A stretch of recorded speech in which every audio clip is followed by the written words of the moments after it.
អរគុណពីភូមិលោកដែលជូនពរស្នេហ៍យើងមានបងគ្រប់គ្រាន់ហើយស្នេហាទោះបីជាឃ្លាតឆ្ងាយកាយនៅជាមួយអ្នកណាតែក្នុងចិន្តាមិនភ្លេចគ្នាឡើយមិនទៀមទាការនឹក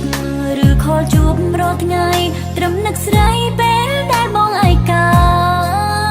ដល់រដូវកាលរីករហូតដល់រដូវរស់រយសូមបងមានអូនក្បែររៀមរាបងមិនស្រន់ចង់ឲ្យមានអំណាចអាចបង្វិលផុសផែនដី365ថ្ងៃសម្រាប់សេចក្តីស្នេហាឆ្លងឆ្នាំចាំងផុតទៅដល់ថ្ងៃបុណ្យសង្សារយើងស្រឡាញ់គ្នាលងមរណា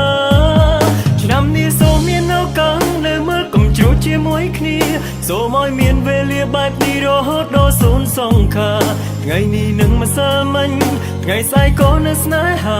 បើតជាតិក្រោយទៀតយ៉ាងណា